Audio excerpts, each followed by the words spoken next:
right here. The audio's, there we go. The party is right here. Tonight we're having the State of Our Union with the Mad Hatter Show's events. Brought to you by Neil Snyder. With me tonight, Sandy Rusk, making her debut. Neil. Thanks for having me. Some of you recognize her as Sandy on the Scene. She's going to be tonight's guest host. You need to tune in every week because you never know who's going to sit in that seat. This is the Mad Hatter Show's podcast. If you've stumbled upon this by accident or you're a first-time person, you can expect to know about everything that's coming to you with our national entertainment acts. We put out unique type shows. Coming up this weekend, music events with Catfish Cooley and Big Murph. Yes. Mm-hmm. We're getting ready for that. This is actually a pretty exciting time for us because we've had a month go by in the year, but right now, this is kind of our beginning of the year. By the time the next podcast happens, we will have had those two shows with Catfish and Big Murph. We will also have began the tours with both Donnie Baker and separately with Kristen Tuff Scott. They both have several dates coming up. And then they're going to actually have a couple shows together, too. So They will converge in April. But those are some things that are going to be happening. So, and I've thrown a bunch out, and the production guys trying to get all the different posters up to show everything. But if we can go back a second to Catfish and Big Murph, that's happening this weekend. Friday night in Indianapolis, Saturday night in Fort Wayne. Mm-hmm. That's right. Friday night, I'll be there. You will be there on the scene? Yes, on the scene. This is for weeks now. We have been plugging this event, and we had Catfish on the show making his return. We had Big Murph last week, and tonight Monica is going to be calling in. That's Mrs. Right. Catfish that's is going to be calling in, so that's going to be fun as well. All preparing for this music event, Irving Theater, which is kind of our, I don't know. I guess it's unofficial because we never really called it that, but basically our home base for Mad Hatter Shows is the Irving Theater. That's where we've done the most of the shows that we have. That's going to be Friday night. There's still tickets available at madhattershows.com. And then the next night at Pierre's in Fort Wayne Entertainment Center, very large venue. A lot of big bands have played there, and that's going to be it's a place that's probably our second or third most up here. So we have we're kind of making our mark and hitting the normal spots. So those things coming up. Also, Kristen Tuff Scott will be launching on the 17th as well. Same as our first date with Donnie Baker this year. Kristen Tuff Scott will be starting in Cincinnati at the Redmore, and then the next night she's going to be in Louisville, and she'll be at the LRS102.com studio, I guess you call it. Right. Like they record next door, but it's like in the event space that's there, right there in the downtown. And you can see the other dates that are going to be there with her as well. So if you have fun tonight watching us interview folks, you can dig in our archives because Kristen was on a few weeks ago as well. I think you were watching that from home, right? Yes, I was. She was very funny. I liked her. Donnie's a very funny character. Kristen is very funny. And also, I'm thinking authentic. Like I think like she doesn't turn off who she is once the show is over. So that's pretty exciting as well. We got Jake Rubel, a little local celebrity, also from some little town around Bloomington. I can't even remember which one it is, but he's tuning in. We're glad you're here. Welcome, Jama and Brandon. Also, a lot of different shows to plug here that are going to be coming up, and Monica's going to be dialing in just a little bit. We did have a unique event this last weekend. I think I got a crowd shot that I can show here. It was our debut at the Louisville Memorial Auditorium, and we had pretty big turnout there. That was taken from right next to the big screen there, and I think I've got a video of one of the fun parts of the evening where we had a cosplayer up on stage dressed as Napoleon, probably doing Napoleon better than John Heder does Napoleon. So you never know what you're going to get with Mad Hatter shows. That was a unique type event that we had on there. We've even done pro wrestling before. I mean, it's just like we have, if there's a potential audience for it and it looks like something we can do, we're going to turn that thing out. That's right. Have fun with it. We mentioned you on the scene. Tell us about what that is. Well, Sandy on the Scene. I go out and be at events and talk to people and having fun out there. That's what she does. And Yeah. you can actually follow that page on Facebook as well. Are you on any of the other ones yet? Facebook is primarily where I'm at right now. Well, so. that's what people are watching Yeah. us on right now. So Yeah. we will hope that you'll get on that as well. Dave Landau was just announced as well. I know that's one that I don't know that has. I think we might have announced it a few weeks ago, and the dates moved. So then we kind of hushed up about it. But the dates have been moved because he was doing some filming. He's actually, those of you following Dave Landau, he's got a project right now that's been getting some attention, and he's going to be filming another season of that, or another series of what's going on in May. But those dates have been moved to August. We've got them in ink. And those are going to be in Indianapolis and Hobart, and you can check that out. There's also a single show with Heather Land coming. She's going to be making her debut with us in Burlington, Iowa in August. No, in April. It was an A month. I knew it was coming up. Last time we were on here, I teased a Bobcat video, and we didn't have it, but tonight we have it. We have the visual aid there. We can plug the 2 dates we have with Bobcat Goldthwait. If you remember Bobcat from back in the day. Yes, What's your favorite I Bobcat do. project? Oh goodness, I don't know. There's too many to say. A lot to choose from, but yeah, he's going to Yeah, be with there us he in is. Indianapolis and Fort Wayne. That's a common pairing we've already been talking about tonight. Those tickets are going to be on MadHatterShows.com as well, April 13th and April 14th. So, and that should be a good time as well. Got several people. We got Six Below. That's he's going to be on the Saturday night show as an opener on that Pierre's event. So I think he's going to be making his debut with us as well. So you guys follow him on Facebook as well. He's a rapper that's out there that's going to be part of that project. So yeah, there's going to be several openers on that show as well. It's going to be a big party event. So yeah, pretty big environment going on right now. Yeah. A lot of buzz going on. There's people tuning Everywhere. in. They're not watching the president. They're watching Mad Hatter shows. How about that? Yeah, I was thinking about that earlier.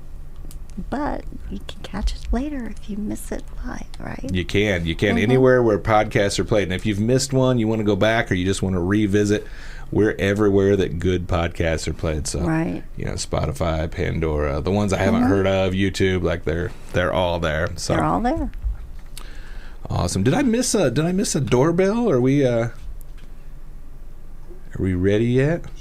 We're in. So I can see her on there. So usually I hear a doorbell, but I didn't hear one. yeah, there she But is. yes, So there let's she is. say hello to Monica making her podcast debut tonight. Hi, Monica. Hi. How are y'all? Good, Very good. good. Very good. This is Sandy. Of course, you know me. Hi. It's been since Nice to last meet you. year. Do what? I said it's been Okay. since last year since we've seen each other, but certainly we've talked online. Can you hear me? and Yeah, everything? it's been a while. All right. This is my first podcast, so just to let y'all know. Okay. You always remember your first, so that's it's nice that you're going to be able to. All your interviews, you'll remember us here.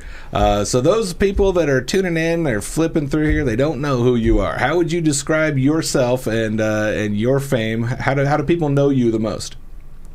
Through the modeling, I have done some music videos I've been in, so that's still a little new. I've been in the OF world for a while, and I help other girls try to get confident with themselves to I don't know, like some girls just don't have a lot of confidence in themselves, Right. and they feel like they're not pretty, and I just try to help guide them to make them feel good about themselves. Awesome. Yeah, I wanted to ask you how to present you because I didn't want you angry if I called you Mrs. Catfish Cooley, but that's how a lot of people would have known you in the first place from videos with him as well. So you're no Yes. stranger to the camera even before you started the modeling. Oh yeah, yes, definitely. He's got me in there quite a few times. Oh look, there's the video clean. I see y'all got. And you're coming up in a minute, I believe. Yes. So I hope Catfish and Murph are paying you properly for these videos and not just using their alliance with you. She's like, paid. I know, right? You've been in a lot of videos, though, right? A lot of the ones that they've done. Looks like we actually lost her. Did we She's lose off the her? line, yeah. Oh. I just no. thought my joke failed, but no, it was we actually lost her altogether. We'll see if she calls back in here. But we've got this is the Clean video. This is one of their duets. It's from the Milf and Cookies album that they've had together. They've released Catfish has released singles separately. Big Murph, obviously a very large discography, but she's been part of this as well. So hopefully she will get back on here and give us a call back. I hope we didn't offend her that fast. No. Actually, she's calling me on my phone here, so Oh. I'm gonna step away and take this real quick and have you talk about Sandy on the Scene. Talk about Okay. your film project, whatever Sure. we can. Okay. So I guess Neil's going to step away and see if he can get Monica back on. Oh, she's back. She's back already. She's back. Okay. Hey, I'm back. Neil stepped out to try to retrieve you, so we're glad that you're back. So this first time I'm doing Zoom, and I'm on David's phone, Catfish's phone. So he had to help me get it all. I didn't download the Zoom app. This is the first time doing Zoom as well, so this is all very new to me. This is live kind of TV, folks. This is live That's podcasting. okay. This is And I'm interested to find out a little bit about you and your husband. Like, how did you guys meet? That's Okay. Well, we met through our exes. oh, So okay. yes. So Tell us about we were that. going through a time. Yeah, we was going through a time, and we got together a year later. And they got married. We got married 2 months after being together, and we got 4 children together. 4? Or total. I have 2 stepchildren, and then I had 2. So, but they're all mine. And you guys have been together, like married 7 years, but how long altogether? This year's going on 8. Oh wow. Okay. 8. April 25th will be 8 years. That's awesome. So did this predate people recognizing Catfish when you met him, or was he already kind of famous? Where was he at in his life at that point? No, he actually got famous when we got together, or we were together for a little while. He got it was a viral video called "The Power Shot." That went very real viral, and then he started getting a bunch of fans, and he started doing a bunch of videos, and it just took off from there. So it was definitely new for entertainment. It was a little scary, but we made it through, and we're still kicking butt. So you've been with them through all of it. You've actually Wow. there's a couple videos I ran across that we have to kind of throw in the background here a little bit. You've actually been part of these. You've been right there. This is a music video. This isn't one of them I meant, but the actual videos where he kind of got famous early on doing the comedy stuff. And I know that I think one of them involves some smelly fish, and one of them involves some gummy bears. This would be the fish one. That's the fish one, yeah. That one was, oh my gosh, the smell of that was, it was so bad. So bad.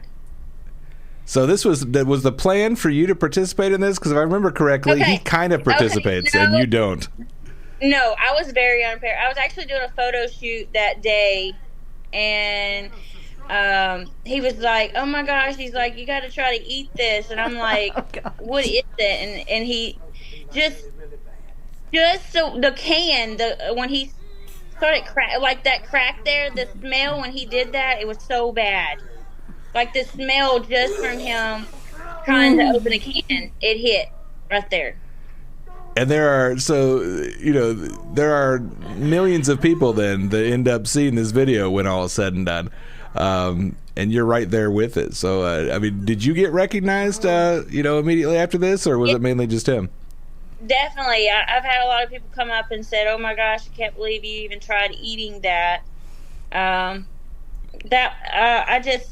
The smell, it was so hard not to try to throw up.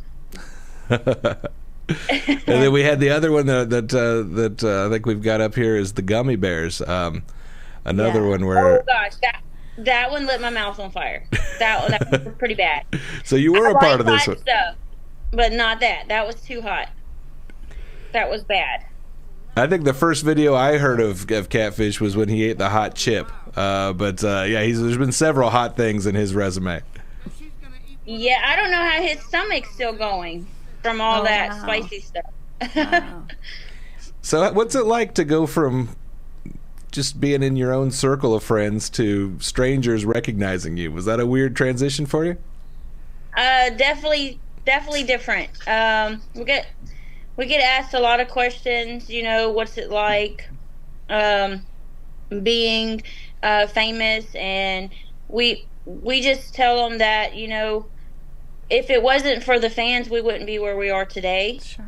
So we just we love everybody. We try to help anybody we can, and we just try to, you know, make them laugh or make them feel good about themselves. Or if somebody's having a hard day, we try to, you know, give them a little bit of advice that we've, you know, have been through, and it's kind of crazy. Yeah, I think that authenticity is part of what. I mean, obviously he does things that are entertaining, but I think after a while you've seen 3 or 4 Catfish videos, and you know they start following you like you're reality TV stars or whatever. I mean, it's like you guys have things going on in your life, and people tune in to see what's going on with it. You've become, you know, they Right. want to root for you.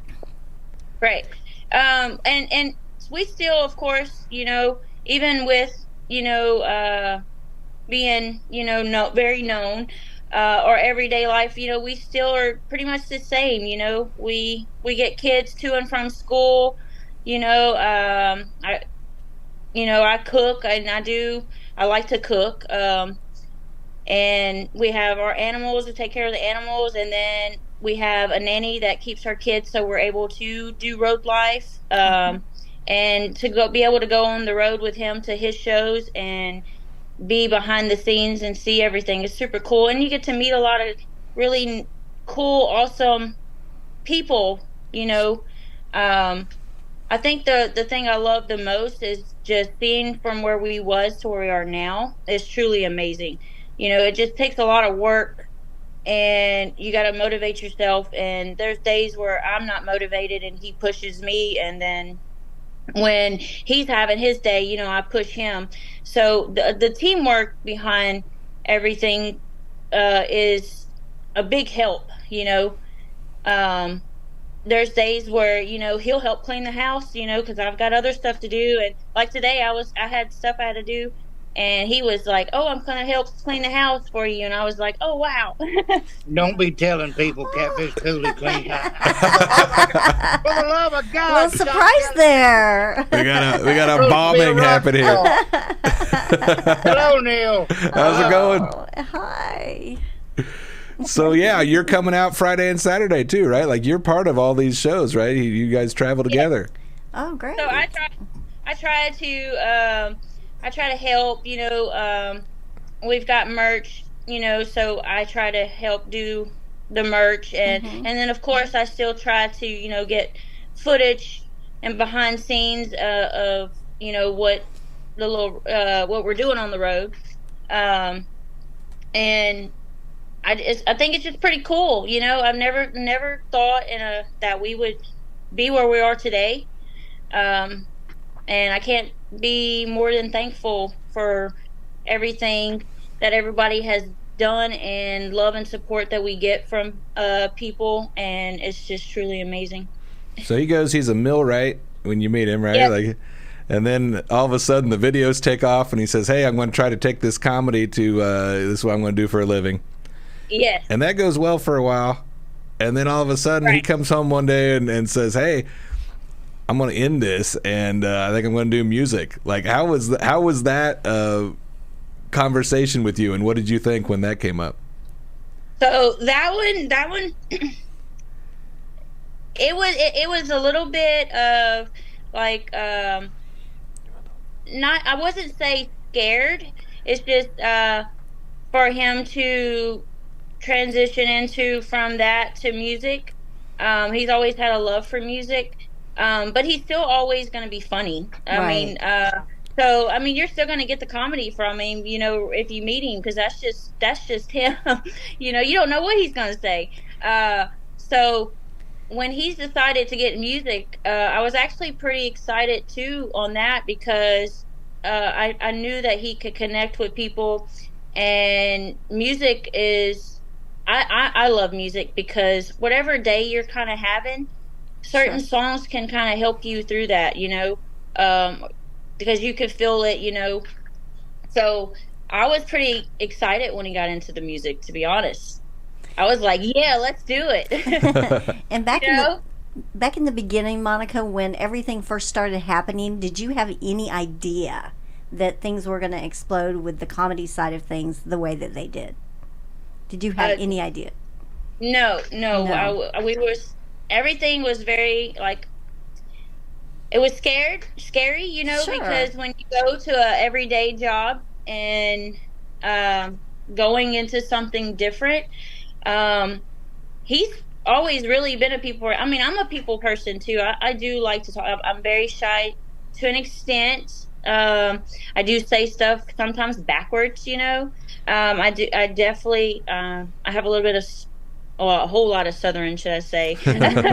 I grew up in the South too, so but- I get that. But when he was millwright, he was with them for 9 years, and then he come home. I was the last one to know. He's like, I'm going to quit this. I'm going to do this. And I'm like, okay, we're going to do good. We're either going to fall on our face, but at the end of the day, you can say that you gave it a try. And ever since then, it's, hey, we just keep going. You guys are like a team. Yeah. Yeah, a team, Mhm. 100%. He's the one that has helped me get confidence. I get sometimes camera shy. You're doing great. You are. So even though I like taking pictures, it's a little bit different. Mhm. Especially with music videos and stuff. I never thought I can be a model. I was always I thought you had to be a certain size, and now it doesn't matter what size you are. It's about the confidence. Yeah, it's the confidence, and he's the one that helped build that.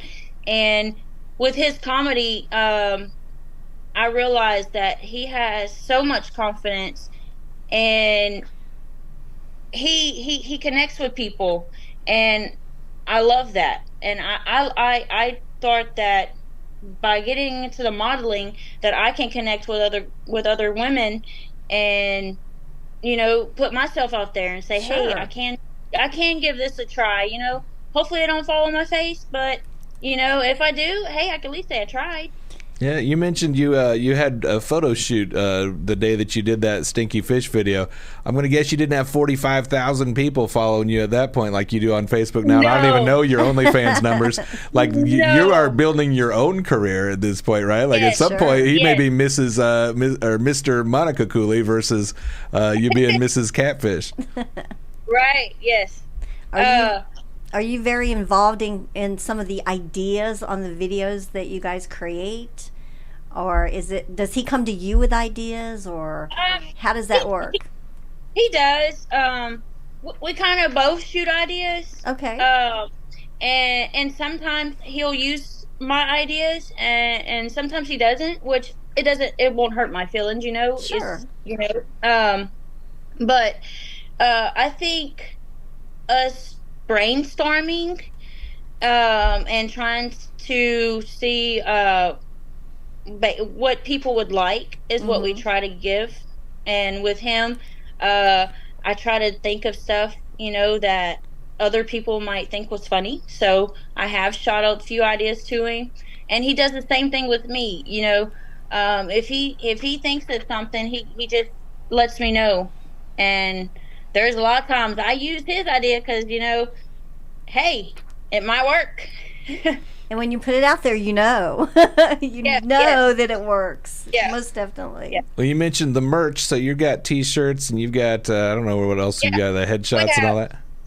So we have hats, which will have one hat says "Stay Classy," the other hat say "Catfish Cooley." We have 2 shirts designs. And then he's got some air fresheners. No. So I figured somebody might want something that smells good in their car. So he's got some of those. And then we do have some female shirts.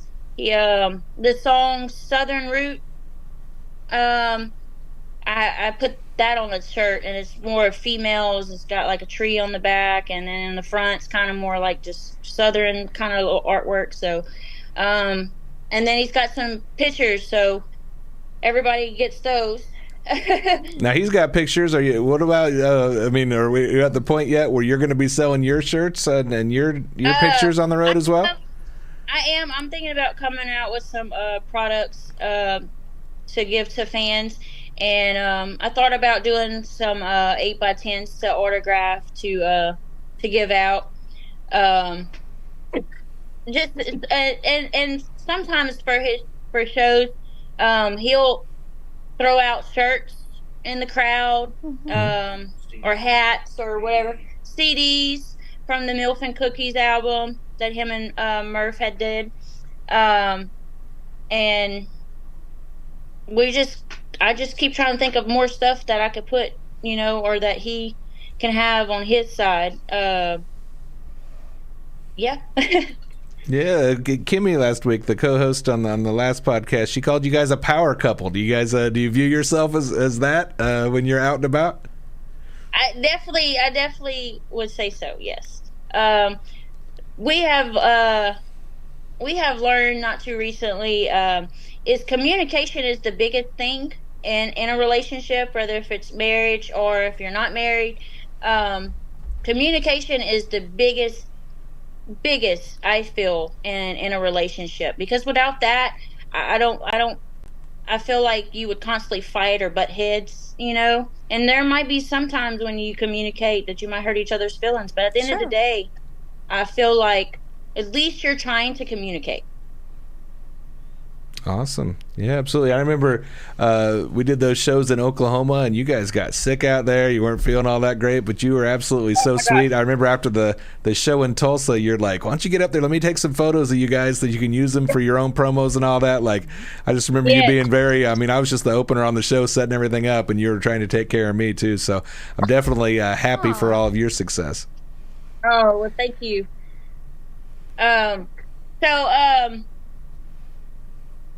With the two shows that's coming up this weekend, I'm excited. I think they're going to be really, really awesome, and I hope whoever is interested in coming, I really hope that they come, because Catfish and Murph, they put on one heck of a show. Yeah. Well, Friday nights at the Irving Theater on the east side of Indianapolis, and Saturday nights at Pierre's in Fort Wayne. I'll be there Friday night, so I'll see you then. But the tickets are at madhattershows.com. Now, what about your stuff? What are the sites you want to plug where people can check out what you do? Right now I have my link tree. I've been working on my website. I do have it. I just haven't uploaded any far as merch on it. I don't think I have launched it all the way. I'm more on Instagram, and I am of course on Facebook, but I'm on Instagram a lot more, and I do mess with my Twitter, but my link tree is how you can find me. Awesome. So go on there, look at all the different places that you can follow her, and you can check out content that's just her. So definitely, like I said, one half of a power couple. We're happy that you had your first podcast with us. We had it in two different parts, but you did great. I got disconnected. No, you did. You know, did great. Our first podcast ever, Donnie Baker was in the tub, and he was doing his interview from the tub, and it froze. And for like 5 minutes, his face didn't move. We just heard audio, and then it disappeared, and he had to call back too. So you're in good company. Yes. His first show with us went the exact same way. It happens, but you did great. Yeah. Well, thank y'all. And we oh gosh, yes, we love Donnie for sure. Oh my gosh, he is a mess. Thank y'all for having me, and I look forward to meeting you on Friday. Yes. Yeah. Sandy does her scene stuff. She'll have to get backstage and talk to you guys, or where you're doing the merch and all that, and get an interview with you as well. 100%, Yes. Yes. 'Cause I'm sure there's some things that we can talk about that we didn't get to here. So. Oh yeah. I can. Y'all can have me back on again. Okay. In the future. It's just I got a little nervous. No, you did great. You're doing awesome. We'll see you on Friday. We'll see Catfish on Friday, and we'll see Big Murph and the whole crew will be there this weekend. Yes, everybody come. Yes. Y'all gotta come. We got it. All right. We'll let you go for right now. We'll see you here in a couple days. All right. Bye, y'all. All right. Have a good night. All right. Bye. Munica Cooley. We have I don't know if you ever saw the first one we did in 2020 with Donnie Baker, but absolutely the same technical difficulty. And we had another guy on Central Time Zone one time that didn't realize what time the thing was going to be, and we had to move the camera to the co-host, and I had to discreetly leave the set. So those things happen sometimes when you're live, but They do. we're having fun here. Yeah. We got she got right back on the horse, and She knew what to do.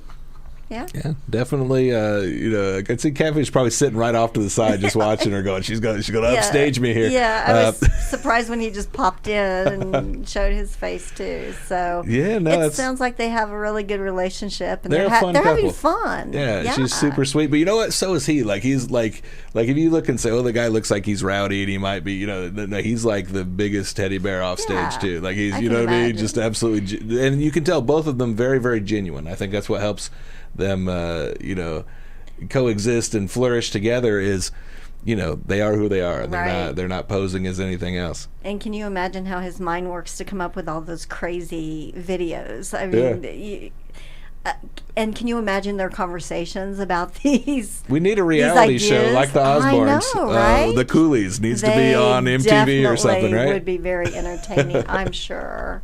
Definitely. So those shows, I think I've said it about 6 times already, but the Irving Theater this weekend and Pierre's on Saturday. That's in Indianapolis and Fort Wayne, MadHatterShows.com. We've got some other shows we want to plug to before our second guest calls in. We already mentioned the Bobcat Goldthwait dates. Ginger Billy, who's somebody that Catfish used to tour with. Right. The Nitro tour with Andrew Kahn and Ginger Billy. Just one of Ginger's most famous skits here, but he's got a stand-up show also. He brings Brandon Rainwater with him, and he's a pretty good live act. So you'll want to, if you're anywhere near where we're bringing him, you'll want to come out. I believe we've got him more regional than just in Indiana. In fact, I don't know that we have any Indiana shows right now with him. They're in Ohio, Kansas, Arkansas, Tennessee, a couple of them in Tennessee, I think. So you can find out the whole lineup at MadHatterShows.com, but we always have fun every time we get a show with Ginger Billy, and there he is on the Ron Beer, I believe it's called. Yeah, that's amazing. So a lot of this is fun, and it's funny to see how, she said they know Donnie. Like, you get that 6 degrees of separation when you start traveling the same 100%. circles. 100%. You end up with that. So speaking of Donnie, let's go ahead and bring up, he's going to have shows all over the place, and a lot of them I'm going to be on. So if you guys are like, hey, that guy might be funny on stage, come out and see me as well. I'll be on the first 4 shows with him for sure. Those are going to be the ones at the end of February. They're going to be in Lock Haven, Pennsylvania. They're going to be in Altoona, Pennsylvania, Quincy, Illinois, and Burlington, Iowa. I'll also be with him in Ashtabula, Ohio. I'll be with him in Erie, Pennsylvania, and in Lexington, Ohio. And then he's going to be with Kristen Tuff Scott on a couple dates as well.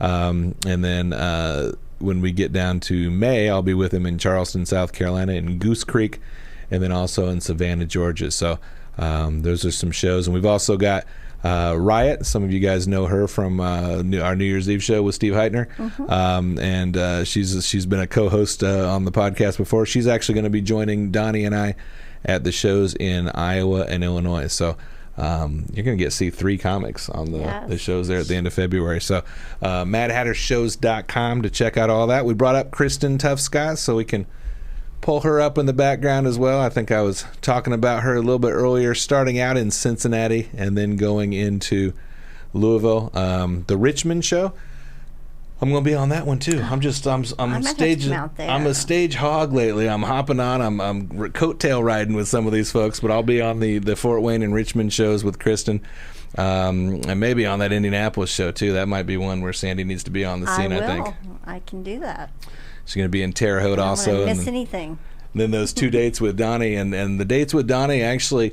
I guess I can spoiler alert it. I think it's on the description, but he's going to be there as Donnie Baker, but also in other characters as well. It's going to be a taping for a special that'll be going online. So it's kind of a double headliner event. It's she's going to be on that, but then it's going to be a couple Ron Sexton characters, Donnie Baker, and a couple other ones too are potentially fair game on that. So it's going to be, even if you've already seen Donnie on stage before, you haven't necessarily seen this show. You definitely haven't seen this exact combination. And, this is a fun duo to get on there. One of the shows is going to be in Henderson, Kentucky, and the other one in Bowling Green at the National Corvette Museum. So, it's a neat environment to go check them out as well. I may have to go there too. Yeah, you never know. You're going to just end up at all our stuff. Yeah, I know people down there. If you make it to, I think 3 of our shows, you've already eclipsed Kimmy. I like to tease her. I think she's snowboarding right now or something. But no, I always tease her about the fact that I only see her in this studio, and then we just disappear till the next studio time. At least you and I sometimes see each other outside of here. I know. So we got that going on. Remember, there's the Neil Snyder Presents shows as well. This last weekend, we had a full house in Winnemac at Tippy's with Christopher Hightower. That was fun. I got another one coming up in Rensselaer. That's going to be with Longhorn. I think I've got a video. If some of you aren't familiar with Longhorn here, he's out of St. Louis. He's done a few of my shows back when they were called Comedy in Crawfordsville. It's always a treat to get him on a lineup. So I was happy to be able to get him on this show, the annual one we do at Rensselaer. Usually we do one a year where they have a steak dinner with salads and potatoes, and people come out and eat, and then there's a combo price if you stay for the show. And that's usually like a Valentine's Day thing. This year we've moved it to St. Patrick's weekend, so people can go out and get hammered on that Friday, have their green teeth coming in the next day. Still some stainage and some whatever, if they're hungover from the night before or whatever, but they can get their meat, they can get their salad, then they can stick around for a show. We've got Devin Glass, who you also saw in front of Steve Heitner on New Year's Eve. He's going to be opening that show, and then Longhorn's going to be on there as well. So that is not one from MadHatterShows.com. So if you're in the Rensselaer, Indiana area, and this show appeals to you, what you're going to want to do is wait for this ticker to go through again and look for the 219 phone number, give them a call, and reserve your tickets. So doorbell. And I got through the whole lineup here right when the doorbell called. So, even though we had the little tech thing before, I've rebounded. I'm completely caught up. Perfect timing. And we have our second guest immediately on here. It's almost like he was like, I'm going to bail you out, Neil. We're going to get this exactly where we need to be. Richard's Probst. Right on time. Richard. Yes. Speaking of which, we talked about how in the industry people kind of interact with each other.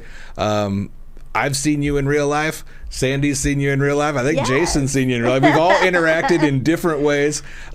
Jason too, right? We've got you labeled here Small world. as an author, activist, and movie critic. That's 3 titles. How many titles could we have put up there?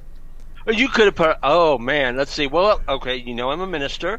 I actually have a paid gig.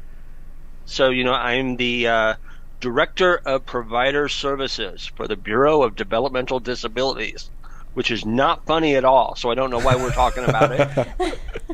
It counts as a credit, though. We're naming credits right now. It's like, it's like, how many jobs you got, Mon? If I like doing it, I try to turn it into a job. Wow. So there you go. My goodness, it's been 10, 12 years since I saw you last, Richard. It's been a while. Has it been that long? Yes. Time goes fast. And we still look amazing. That's what's awesome. I know. We look like we haven't aged a day. Are you a choir director there, too? Is that what's going on in this photo? Wow. Oh, wow. That's a scary photo, Neil. No, I was preaching in that photo. So we had Preacher to the list, too. Yeah, we stalked the Facebook. You don't know what pictures are coming up tonight. This is That's right. Oh, man. We got you. Wow, preaching in that one too. Let's see, the first one was Southport Christian Church. That's the Garden here in Indianapolis. Very nice. That was like a month after my 2019 amputation. And there we go as well. Yeah, for those of you that are looking at the picture, an extra second to go, hey, wait a minute. Yep, you're an amputee. I don't know if that gets to count on the board as well there, but obviously it adds to the uniqueness of everything that you have going on. How did what do you want to share about that and about what's going on in a photo like this where you're obviously out there still living life despite the amputations? Well, this is actually, you mentioned I'm an activist. This was at the Race Away from Domestic Violence, which is a 5K here in Indianapolis that I actually started about 18 years ago. It started as a tenderness tour event for the Indiana Coalition Against Domestic Violence, and it has now grown way beyond me. We have hundreds of walkers every year. It raises probably $40,000-$50,000 for the organization every year. So that's awesome. And that was just me ecstatic that I actually finished it because I'm old.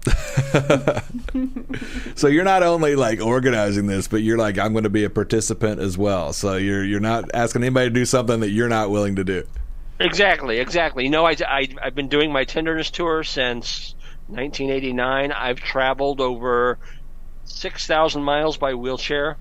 I've raised over $1 million for children's organizations worldwide, mostly Indiana and the Midwest.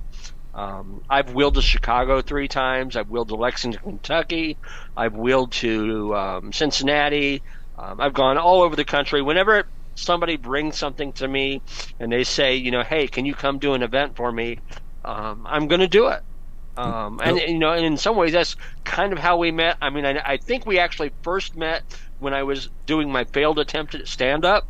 Yeah, right. Yeah, you were. It was an open mic with Rick Garrett in Broad Ripple, I believe. It was, Wow. and I was awful, and I fortunately figured that out really, really quickly. In fact, I'm wondering, am I the first person on this podcast to actually not have any talent? First off, I believe you have talent, Richard. But second off, maybe not. We've had. If I went through the archives, I don't know. That's for. I was that's going for through off your the air. archives, and I was like, I've been on the same podcast as Chris Kattan and Ginger Billy and Catfish Cooley, and so I'm feeling a little more accomplished tonight now. Yeah, well, we're going every couple weeks now, and at that pace, we can't always have people that are strictly involved with Mad Hatter shows. So what we like to do is get with other creative types, other folks that can maybe tie to what's going on, and maybe people that can hold a crowd. The people that tuned in to see Catfish Cooley's wife Monica on there. We're like, we want somebody that's interesting enough to keep them watching. So no pressure. I here, noticed Richard. you used her picture though. Yeah, we did, because you hadn't yet completely agreed to doing this. I couldn't put you on there because we Okay. didn't know you were on there. Because you weren't even sure necessarily that you'd be strong enough for what's going on here. That's true. That's true. So you've got a lot going on in life that you are clearly kicking ass at. You know what I mean? Like how many things can be thrown in your way that you're still going to knock aside and still keep right. doing what you do? I was diagnosed with bladder cancer right before Christmas. Oh, wow. So I was obviously on the naughty list this year. Not sure what I did, but so I'm dealing with that. I've had 2 surgeries in the past month. I have had multiple tests, and I haven't missed a day of work. Bring it on. Yeah, awesome. even in the snowstorms, you were at work with the. I was there. That was 2 days after the second surgery too. Wow. So, wow, that's awesome. So you've got. not that I'm.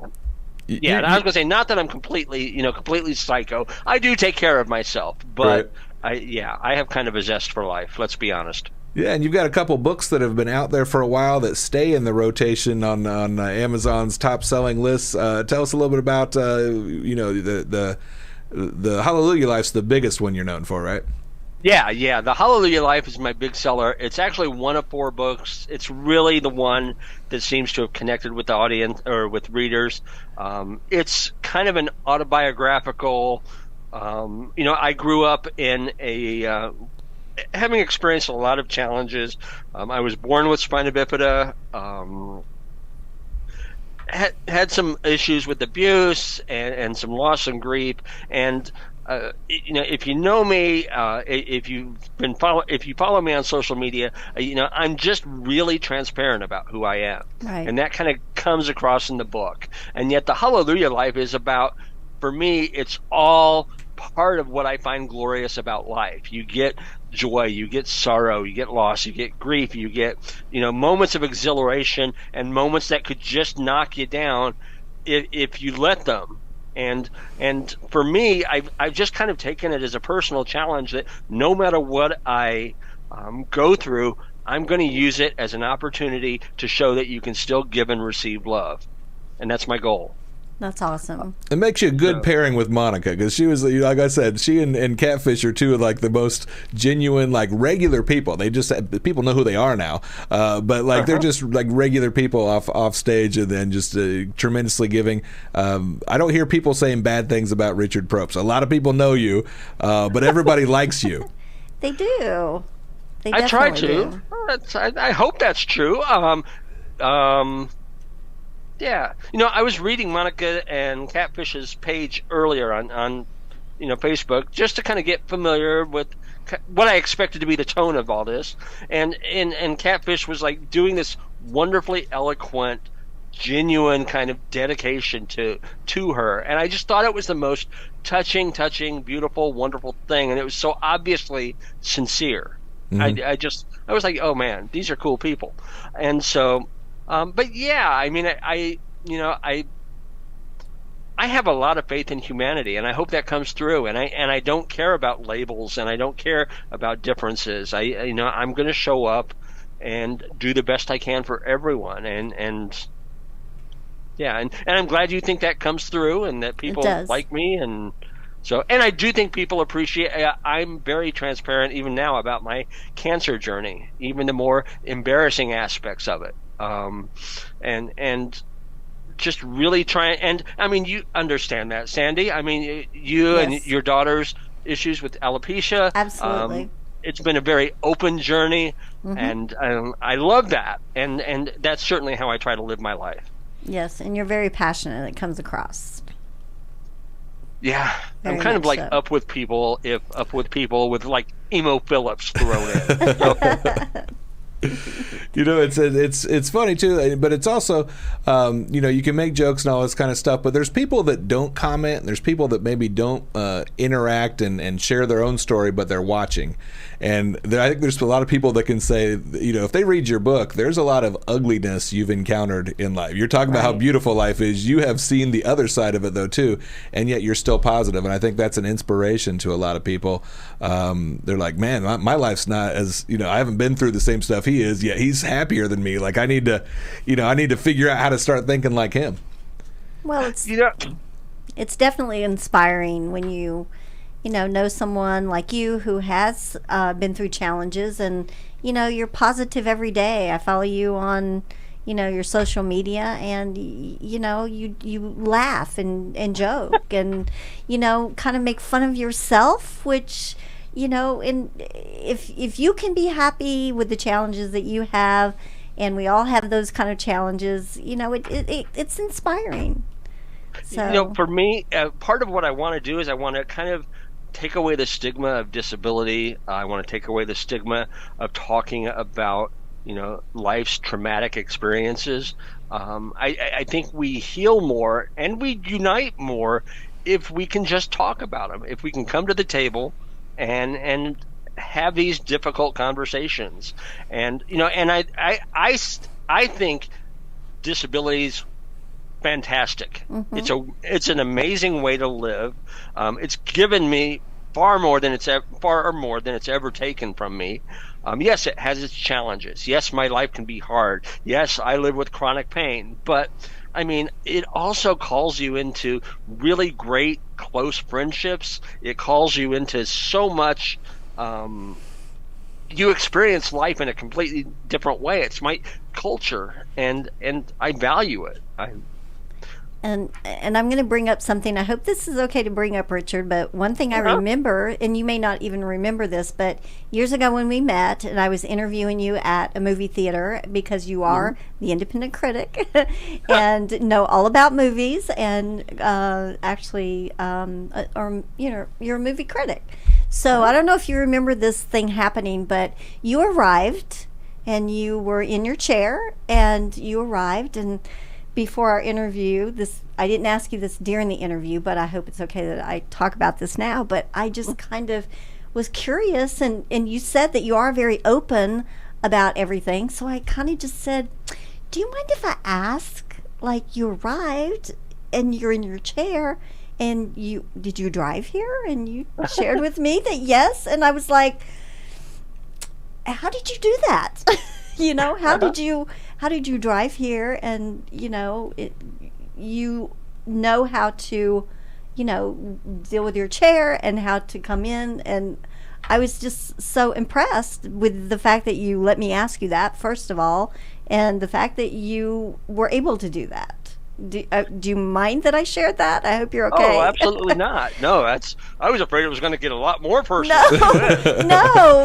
I didn't know if I should ask that of you or not. She's back like, then. you know what you did, Richard, 10 years ago. I'm going to talk like a booger hanging down from my nose or something. No. It was actually more about what I did because I wanted to know that. I was curious, and like you said, you're very open and transparent about situations. I think sometimes people do, like they don't want to talk about things they're uncomfortable with. So just something is like, how do you get around in your house? How do you drive around? Right. How do you do that without legs? Like those are things that someone wouldn't want to ask necessarily because they wouldn't, you know what I mean? But you're somebody that's like not offended when somebody is like going to bring that up.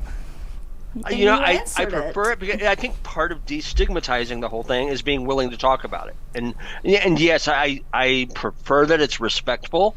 Mm-hmm. I've had times when I've had a child crawl under my wheelchair looking for my feet. That's not my favorite approach to learning more about me. Of course. But most kids are really wonderful about it, and that's how they learn. There are adults who don't understand.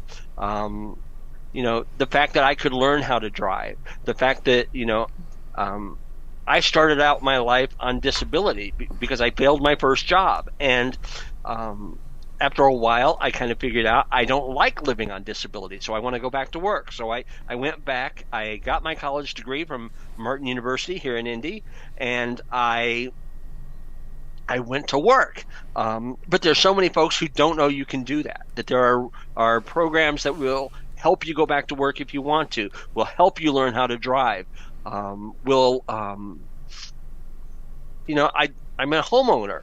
I mean, things that, people would say, oh, well, this is never going to happen. I mean, I'm in my 50s now, and I've lived far longer than anybody ever thought I would with spina bifida. And so, people need to know that. And sometimes it is the little things. It's the, oh, well, how do you drive? How do you get the wheelchair in the car? But yeah, I try to be very open about it, and most days I succeed. Yeah. You were very gracious, and I did not forget that. As I was thinking about tonight, I was thinking, that was just really, great the way he shared that with me and was okay talking about it, and I didn't offend you. You did not offend me. No, I actually, that was a fun period. It was fun working with you. I've always said I have a face made for radio, so the and then I put you right in the camera. Yes, exactly. But it was cool because I can get into my own internalized ableism where I think, okay, I shouldn't really do video work, or even this. When I realized it was like actually video and not just an audio podcast, I was like, ooh, do I want to do that? But then I thought, yeah, I do want to do that. Sure. I know both of these people. It'll be great. Yeah. Well, it's nice having the visuals here. You're a movie critic. You're a writer. You don't have to give a full-blown review, but we've got some pictures here of some movies that people associated with Mad Hatter shows have been involved in. So we just want your first thought when you see these movies. So we have pull up the first poster here. House on Haunted Hill. This is stars in one of them as Chris Kattan, who's performed performed, on several shows with us, doing a non-comedic role. What did you think of the remake? Oh, I hate it when I have to bash your guests. I hope he's not watching this podcast. That brings the ratings, though, Richard. It's funny, when I was looking through your guests, I was like looking at my Chris Kattan ratings, and I've not been kind to most of his films. But yeah, and I didn't care for this one. Okay, that's fair enough. Very honest You don't answer. necessarily like all of them. Let's pull up the second movie. We got 7 here total.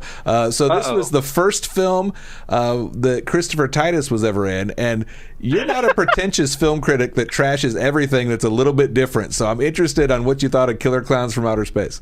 I have to admit, I liked Killer Clowns from Outer Space. Nice. That's what I like. Whenever I see a movie getting like a 12% on Rotten Tomatoes, I like looking to see if one of the 12% is Richard, because he's not as scared to go against the grain. I am the only person to give a fresh rating to Bucky Larson, Born to be a Star. The only person who's given that a fresh rating. Kept it from a 0. That's awesome. Thank you, Nick Swardson. I love you. Yes. What's the third poster we got here? What is it? This is Napoleon Dynamite that we had the guys for the last Saturday night. We had 3 of the guys on stage. I love that. I was so jealous of that. And if you don't like Napoleon Dynamite, you're probably not human.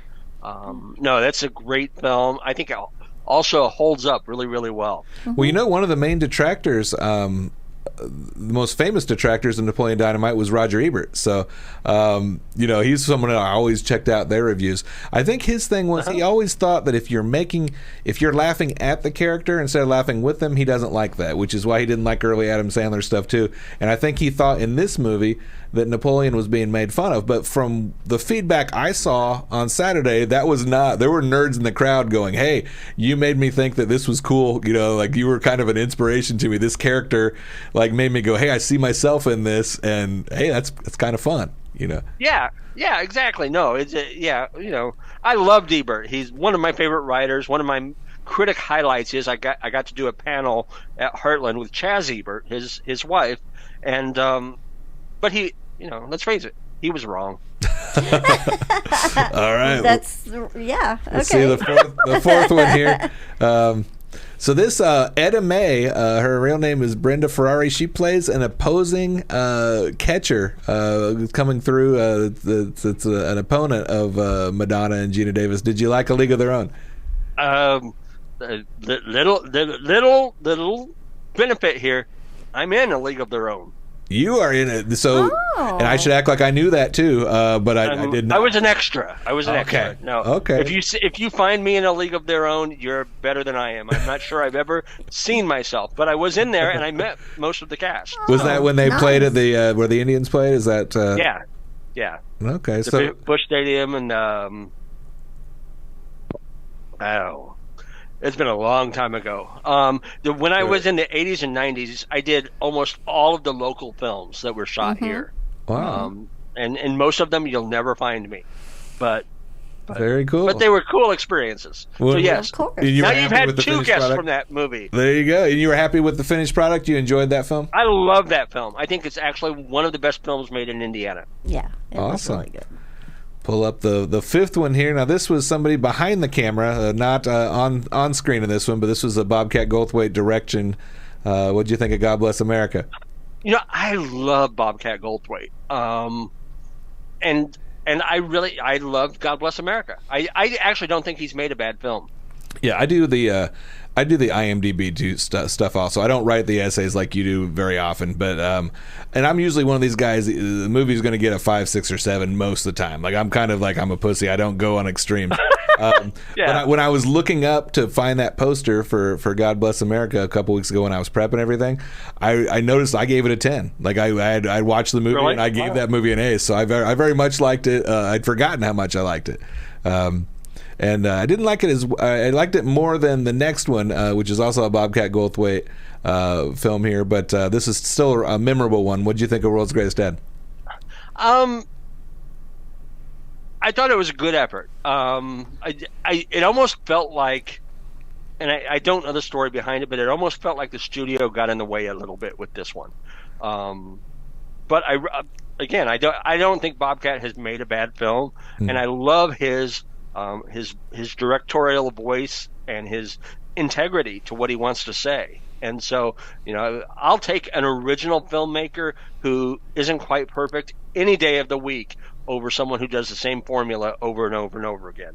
Yeah. So, and I like this, and of course, I loved Robin Williams. Yeah, Robin Williams made toys watchable. You know what I mean? Like, he could take any pile of crap and actually, like, Bicentennial Man's one of my favorite of his movies, and there's people like, that movie was terrible, and I'm like, well, maybe it was, but it was, it was schmaltzy, but it was Robin Williams made it work, Exactly. And so that's kind of how I saw he kind of rescued a few movies in his career. Popeye would be another example of one that maybe wasn't all that good if somebody else was playing in the lead. But he made it better. I don't know. To me, Robin Williams made almost everything he did better. I like teasing Richard a little as well, because we like a lot of the same movies, but some of the less cerebral action films don't seem to resonate as well with Richard as they do with me. Death Wish 4, still one of my favorite rewatchable movies, and that's never ended up on one of your top lists. No. None of the John Wick sequels either. You liked the first one, but not the sequels. I did like the first one. I didn't care for the sequels. I will go see the new one when it comes out. And I do like Keanu, but he's another one. I just like watching him, but. Mm-hmm. But yeah, you're wrong a lot with the action films. And sometimes too, I wouldn't even necessarily give it a great review, but I enjoy watching it. You know what I mean? Like there's movies. I watch the Highlander movies, and if people say, "Did you enjoy that?" I'll say yes, and they say, "Hey, can you explain to me what this movie was about?" And I'm like, "No, I did not follow the plot. Like it was over my head, but there were swords, and there was time travel and swords, and so I know I enjoyed it, but I'm not smart enough to comprehend the plot. Like sometimes my brain will rest, and I'll still enjoy a film, and I get moods to watch those the Death Race movies, like the ones that sometimes they're not even in theaters. They're just the late night straight to DVD or streaming.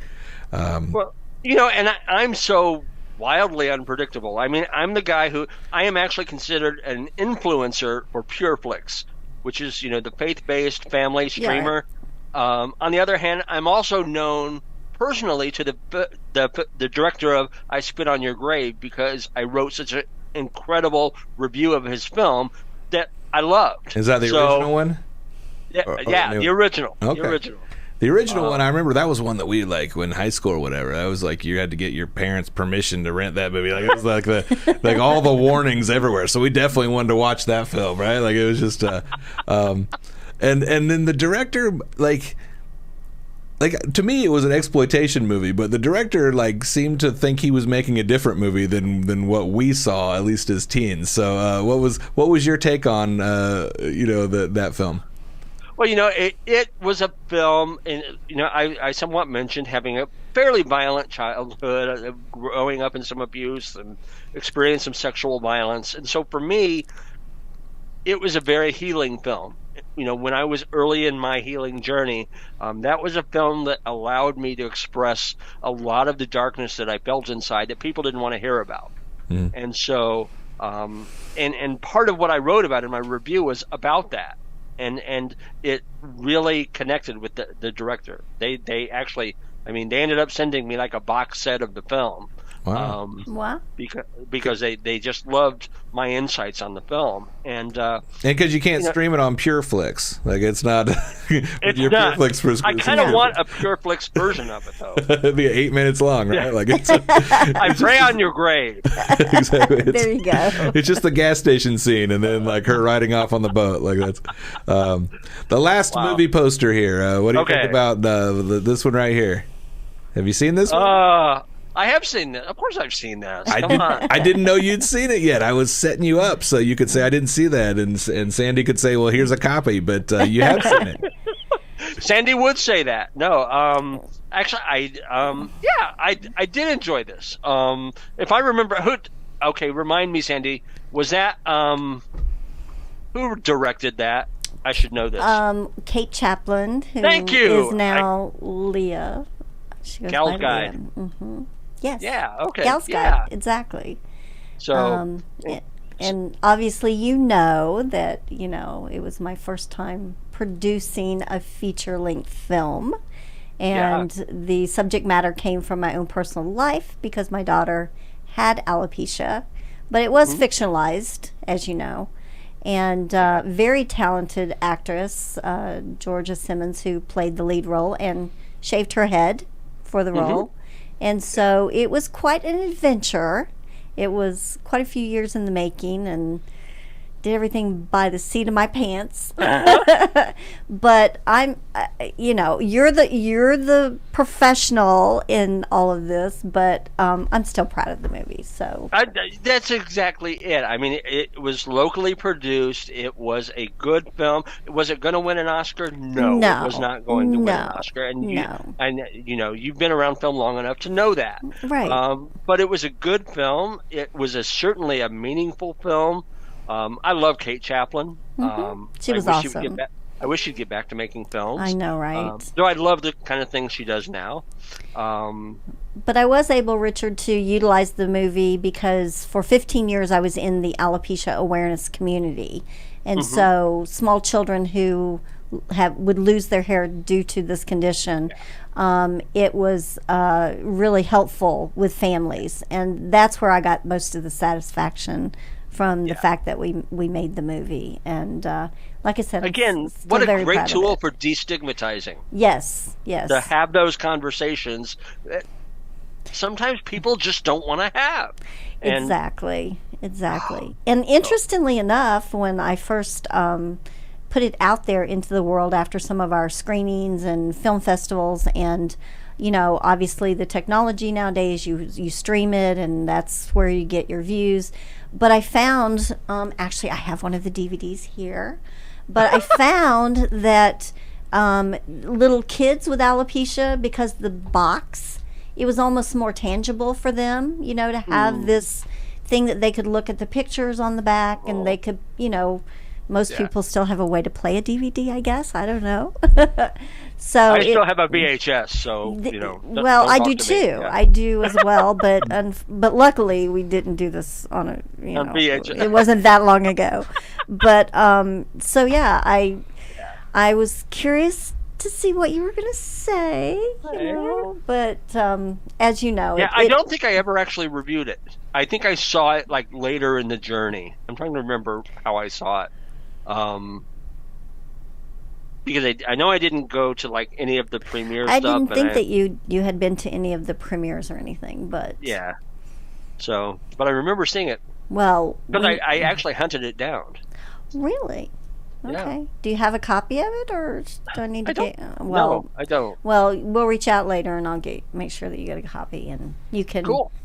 Take another look at it. Cool. Okay. Before we wrap up here, it's awards season. Did your favorite movie of the year get nominated for an Oscar? I'm trying to think if I would. The two of the films I'm probably most high on, and they are both nominated, are Marcel the Shell with Shoes On, which I just think is an incredible animated feature. Just mind-bogglingly wonderful, and then Women Talking, Sarah Polley, which obviously a lot more of a serious film, but really beautifully done. Probably the only one I would knock out of there, because I love knocking out James Cameron as Avatar, and it's. I won't get started on that because I get hate mail every time I bash James Cameron. But. So you are national with being the independent critic, or international even, but there may be some folks that out there that tuned in to check out Monica and never knew who you were till now. How would you, besides the independentcritic.com, what else would you tell them to check out so they can, see your work, see what you do? Okay. Well, you can obviously theindependentcritic.com. I'm a member of the Indiana Film Journalists Association. You can find my reviews on Rotten Tomatoes. So I am a tomato meter approved critic.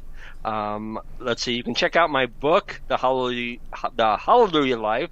It is available on Amazon for Kindle or in print. And let's see. You can find out more about the Tenderness Tour at tendernesstour.com. And generally speaking, you can find me on Facebook, Twitter, Instagram. I'm pretty much all over social media. And you're I'm posting a lot happy. of times. You're posting as public, so even if you hit your friend limit, people can still follow you. Yep, absolutely. Fantastic. So Richard Probst, we're definitely happy that you stopped in today and you decided to go ahead and do this, even though it was video. So And thanks Absolutely, for being my pleasure. And thanks for being kind about my mood. Just saying. Absolutely. I did. This was a blast. I appreciated the invitation, the film challenges, and the chance to work with both of you again, and Jason. Yeah. Always great. Appreciate it. we need to get together sometime, and you need to give Death Wish 4 another chance. That's all I'm saying. Is it's the best of the series. Okay, whatever. Not gonna I'll go watch Avatar again. Okay. Not going to win him over with that one. All right, Richard, thanks for coming by here tonight. We're going to wrap up the show here. We've covered all the shows that we have coming up. Yes. We've interviewed Monica. We've interviewed Richard. We've gone over our hour, but we had fun. We did. Let's We one more did. time this weekend. Catfish Cooley and Big Murph. They're going to be in Indianapolis and in Fort Wayne, Indiana. Those tickets are available at MadHatterShows.com. Monica will be in the house also selling merchandise, talking to you, Sandy. Yes. Signing autographs, taking pictures. We're going to have a lot of fun. I'll be behind the bar in Indianapolis serving up Mad Hatter beer, Miller Lite, and White Claw. And, that's what we do. Next time, 2 weeks from now, we're going to have DJ Jersey Kitten in the house and Donnie Baker. What a pair there. That sounds like a lot of fun. We're going to have a lot of fun here. So thanks to Richard Probst for stopping by. Thanks to Monica Cooley. And we'll see you next time, Tuesday, February 21st, Mad Hatter Shows podcast.